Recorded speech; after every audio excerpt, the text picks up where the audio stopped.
সুবাস লাইফস্টাইলের নতুন একটা ব্লগে আপনাদের স্বাগত জানাচ্ছি। আশা করি আপনারা সবাই ভালো আছেন। আজকে হচ্ছে শুক্রবার আর এখন বাজে হচ্ছে 8:30। তো একটু তাড়াতাড়ি রেডি হয়ে নিয়ে সকালে পুজোটা সেরে নেব। ডাক্তার সাহেব তো বলেইছিলেন যে চটপট করে নেবে, সেই জন্য একদম ভোরবেলায় উঠে সব মানে যতটা পেরেছি কাজ করে নিয়েছি। তার থেকেও বড় কথা হচ্ছে একটুখানি বেরোতে হবে, সেই জন্য তাড়াহুড়ো করছি। তো ভাতটা রান্না করে ফেলেছি, আর কিছু করার সময় এখনও পাইনি। দেখি যদি পাই তাহলে করব, কারণ পুজোটা করতে হবে। আজকে পুজোতে অনেক সময় লাগবে, কারণ আজকে নীল ষষ্ঠী, তাই তো? আপনারাও সবাই নিশ্চয়ই নীলের বার করছেন। আজকে সমস্ত মায়েরা তাদের সন্তানদের জন্য এই নীলের বারটা করতে হয়। তো আমিও আজকে নীল ষষ্ঠীর বার করছি সকলের মতন। তো এই চট করে একটুখানি ঠাকুরের পুজোটা করে নেব, নিয়ে কি বলে বাবার মাথায় একটুখানি, ঘরে তো জল দিতে হবে, ঘরে যেহেতু আমার শিবলিঙ্গ আছে ঘরেও পুজো করে যাব, দিয়ে একটু খাবো, কারণ ওষুধটা খেতে হবে, একটু জলখাবার খাবো, খেয়ে তারপরে বাকি কাজ সারবো। তো চলুন তাহলে, আজকে আর বেশি কথা বলবো না। যোগাড় যন্ত্র করা হয়ে গেছে। আমি শাড়িটা পরবো বলে গেছিলাম। যোগাড় যন্ত্র করার সময় শাড়ি পরি না, জানেন তো, কারণ পায়ে জড়িয়ে যায়, তো ছুটে ছুটে কাজ করা যায় না। সব ঠাকুরের যোগাড় যন্ত্র সব করে নিয়েছি, এবারে পুজোয় বসবো। এই যে এই শাড়িটা পরলাম, পরে এবারে পুজোটা করে নিই। ডাক্তার সাহেব তো একদম ভোরবেলা উঠে দুধ দই সব নিয়ে এসছে। কালকে পায়নি, কাল যখন বাড়ি ফিরেছে পায়নি। আজকে একদম ভোরবেলা ফিরে এসে মানে উঠে গিয়ে আগে সে আমাকে সব এনে দিয়ে কাজে বেরিয়ে গেছে। তো চলুন, আপনারাও নিশ্চয়ই করছেন নীল ষষ্ঠীর বার। তো চলুন পুজোটা করে নিই। আজকে আমরা সব মায়েরা মিলে আমাদের সন্তানদের মঙ্গল কামনায় চলুন ঠাকুরের সামনে প্রদীপ জ্বালি। আমরা প্রার্থনা করি সবাই মিলে যেন আমাদের সমস্ত সন্তানেরা দুধে ভাতে থাকে, তাই তো? তো চলুন, হ্যাঁ, পুজোটা সেরে নিই, তারপর কথা বলবো। এখন আমার ভোলানাথের পুজো করে উঠলাম। এই যে দেখুন,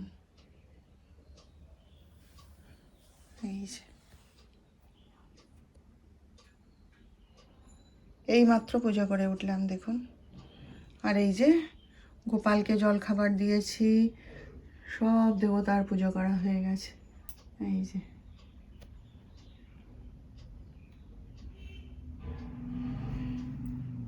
দেখুন, এখন বাজে হচ্ছে বেলা 1:30, বুঝলেন তো? এই মাত্র এই মিনিট 5 হলো আমরা ঘরে ফিরলাম। একটা বিশেষ কাজে যেতে হয়েছিল আর কি, না গিয়ে উপায় ছিল না আজকে। তো ওই জন্যই সকালবেলায় উঠে আজকে পুজোটা করে নিয়েছি, বুঝলেন তো? একদম ভোর উঠে সব কাজ সেরে নিয়ে মানে কোনো রকমে পুজোটা করে নিয়েছি বলতে ঘরের ঠাকুরের পুজো করেছি। আমার ঘরে গৃহদেবতার পুজো করেছি, আর ঘরে আমার যে শিব ঠাকুর আছে তার পুজো করে নিয়ে বেরিয়ে চলে গেছিলাম, আর সময় পাইনি। আর ঠাকুর থানে তখন পুজো দিতে পারিনি, কেন কি তখন হাতে সময়ও ছিল না সেরকম, আর মা তখনও ঠাকুর থান পরিষ্কার করেনি। আর শিব ঠাকুরকে চান করানো, ষষ্ঠী ঠাকুরকে চান করানো কিছুই হয়নি। আর ও কাজগুলো তো মাই করে, আমাদের মানে করার হুকুম নেই আর কি, ওগুলো মা নিজের হাতেই করে। তা আমি মাকে বলে গেছিলাম, মা বলে আচ্ছা তুমি হয়ে এসো আর ঠাকুর থানে এসে পুজো করবে। তা ওই পুজো করে উঠে কোনো রকমে একটু চা বিস্কুট খেয়ে বেরিয়ে চলে গেছিলাম। এখন যা খিদে পেয়েছে না, খিদের চোটে একদম ব্রহ্মতালু গরম হয়ে যাচ্ছে, জানেন তো? কিছু রান্না করতে পারিনি, ভাতটা করেছিলাম আর আলু সেদ্ধটা বসিয়েছিলাম, কিন্তু সময় পাইনি। দিয়ে এখন দৌড়ে এসে একটুখানি আলু সেদ্ধ বসিয়ে দিয়েছি। ডাক্তার সাহেব আলু ভাতে আর দুধ দিয়ে খেয়ে নেবে। আর যিশু তো ডাল টাল কিছু করতে দিল না, ও আসার পথে হোটেল থেকে একটা তরকারি নিয়ে এসেছিল, সেইটা দিয়ে একটা ডিম ভাজা করে দিলাম, বলছে মা ওই দিয়ে আমি খেয়ে নিচ্ছি। আর আমি এখন দেখি কাপড়টা আবার পরে ঠাকুর থানে আবার পুজোটা দিয়ে আসি, দিয়ে এসে তারপরে একটু চান করব ভালো করে। আবার জানেন তো, অনেক সকালে চান করেছে তো অস্বস্তি করছে শরীরের মধ্যে। একটু কিছু খাই, খেয়ে চান করে গোপালকে অন্ন দিয়ে তারপরে খাবো। চারিদিক একদম নোংরা হয়ে রয়েছে, জানেন, কোনো রকমের পুজো করে দিয়েই তো ছুটতে বেরিয়ে চলে গেছিলাম, তো সেই জন্যে। তো চলুন তাহলে, যিশুকে খেতে দিয়ে এসেই একটু বসেছি, এখনও ড্রেস চেঞ্জ করতে পারিনি, দেখছেন না? আর ডাক্তার সাহেব তো বলে তোমাকে কিছু করতে হবে না, আমি দুধ নিয়ে আর আলু সেদ্ধ হয়ে গেলে বলে আমি আলু ভাতে দিয়ে দুধ দিয়ে খেয়ে নিচ্ছি। ভাগ্যিস ভাতটা করে গেছিলাম বলুন, নইলে এখন হোটেল থেকে ভাত আনতে হতো আবার। মানে ওই ভাত বসিয়ে দিয়ে চান করতে গেছি, মানে তার আগে তো ঘর ঝাঁটানো, বিছানাটা যদিও ডাক্তার সাহেব তুলে দিয়েছেন, রান্নাঘর পরিষ্কার করা, তারপরে করে যখন চান করতে যাচ্ছি মাসি এলো। আমি বলি, মাসি তুমি তো ঘর মুছছো, এই রান্নাঘরটাও আজকে একটু পুছে দাও, আজকে আমার একদম সময় নেই। বলে আচ্ছা বৌমা, বলে মুছে টুছে দিয়েছে, একদম দৌড়েছি একবারে। তো যাই হোক চলুন, ভীষণ টায়ার্ড লাগছে জানেন তো, এই উপোস কাপাসের দিন না এত খাটুনি পারি না, সকাল থেকে একবারে মানে সে চরকির মতন, মানে চরকির থেকেও বোধহয় বেগে ছুটেছি। দিয়ে যাই হোক, এই এতক্ষণে সব কাজকর্ম শেষ হলো। এইবারে চলুন তাহলে, পরে আবার আপনাদের সঙ্গে কথা বলবো, একটু খাওয়া দাওয়া সারি আমরা।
আচ্ছা, এই হচ্ছে আমাদের ষষ্ঠীর থান। হ্যাঁ, তো যেহেতু ঠাকুর থানে পুজো দিতে এসেছি, একটু মা ষষ্ঠীকেও পুজো দিয়ে দিই।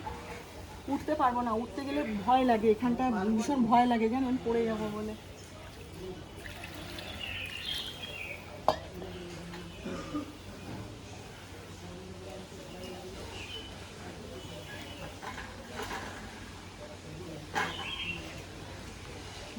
দেখুন, ভোলানাথের কাছে প্রদীপ জ্বেলে দিয়ে এলাম, ওই যে দেখতে পাচ্ছেন, ওই যে দেখুন।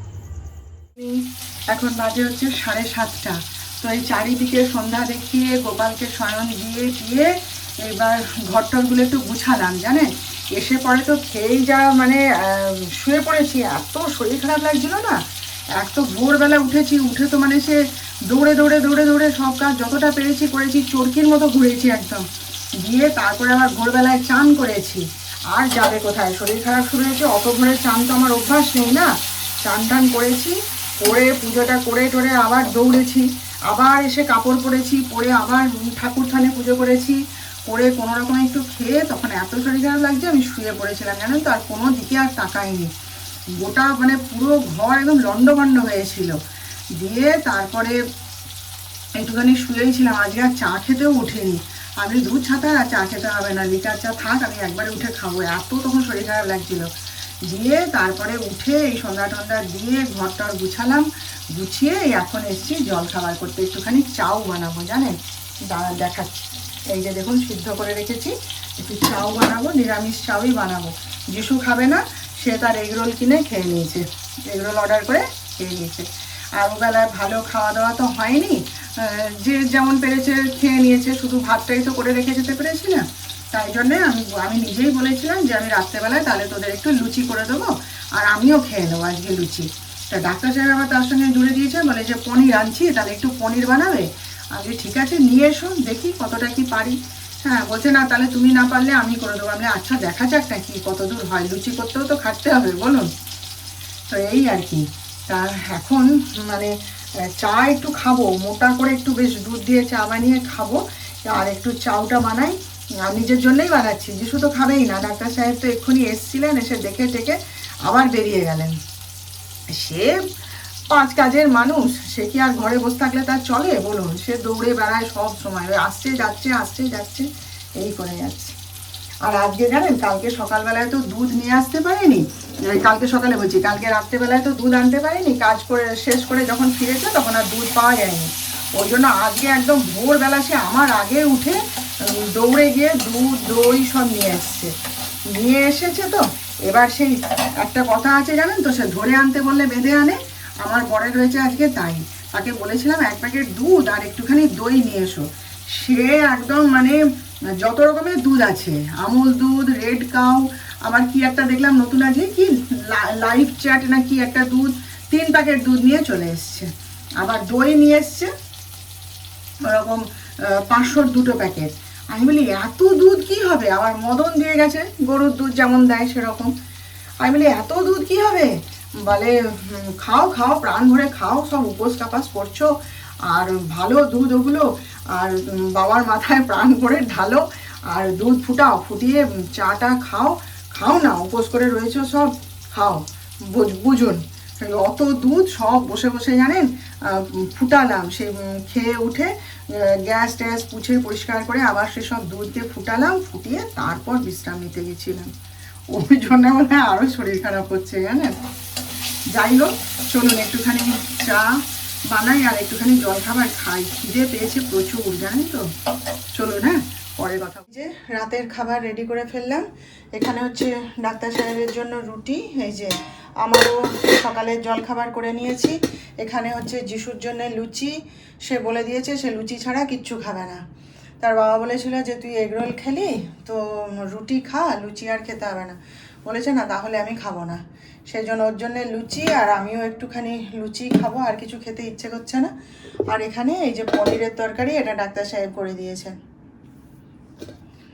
ব্যাস, এই আমাদের রাতের আজকের খাবার। কথা শুনলো না জানেন তো, পনির নিয়ে এসে নিজে রান্নাঘরে ঢুকে ধুয়ে মানে মশলা টশলা নিজে বানিয়ে নিজেই করে দিয়েছে। আমাকে বলছে দাও তোমার কি তেল কি হলুদ নুনে রান্না করতে হবে আজকে, সব আমাকে বের করে দাও, তুমি বসো না চুপ করে, আমি করে দিচ্ছি। কিছুতেই কথা শুনলো না, বলে না না আমি করে দিচ্ছি। নিজের এদিকে শরীর খারাপ লাগছিল, করে টোরে দিয়ে গিয়ে বসেছে, বলে আমাকে 2টো রুটি করে দিও, আমি ওসব লুচি টুচি খাবো না, সেই জন্যে করে দিলাম। আর চলুন, আজকের দিনটা তো তাহলে ভালোই কাটলো, খুবই ভালো কাটলো। হাজার ব্যস্ততা ছিল আজকে সকাল থেকে, তার মধ্যেও যে ছেলের মঙ্গল কামনায় পুজো করতে পেরেছি, নীলের বার করতে পেরেছি, এটাই অনেক। তো আমি যখন মানে ফিরলাম আর কি কাজ সেরে, আমরা তখন বাড়ির সবারই ঠাকুর থানে পুজো করা হয়ে গেছে। এবারে ঠাকুর থানে পূজা না করলেও আমার হতো, কেন কি আমি তো ঘরে আমার যে শিব ঠাকুর আছে তার পুজো করেই নিয়েছিলাম। ডাক্তার সাহেব বারণ করেছিলেন, বলছে আজ যেতে হবে না, তুমি মুখ হাত ধুয়ে খেতে বসো। কিন্তু দেখুন প্রত্যেক বছরই আমি ওই ঠাকুর থানে না এই নীলের বারের সময় পুজো জল ঢালি আর কি, পুজো দিই, ষষ্ঠীর মাকেও পুজো দিই। তো এখন সুস্থ আছি, তার ব্যতিক্রম করতে ইচ্ছে করলো না আর কি। আমি বলি না, দিয়েই আসি পূজা। তা সে চারিদিকে আমার বডিগার্ড রেডি, মানে থানের উপর উঠে তো পুজো করতেই দিল না কেউ। সে শিবের মাথায় জল ঢালছি, শিব ঠাকুরের মাথায়, দরজার কাছে ডাক্তার সাহেব দাঁড়িয়ে জল ঢালছি দেখে ব্যালকনিতে শাশুড়ি এসে দাঁড়ালো, বলেন যে আমাদের সবার পুজো করা হয়ে গেছে, ভাবছি বড় বৌমা কখন ঢালবে জল। আর ঠাকুর থানে জল ঢালেই মা এসে ঠিক দাঁড়ায় ওখানে।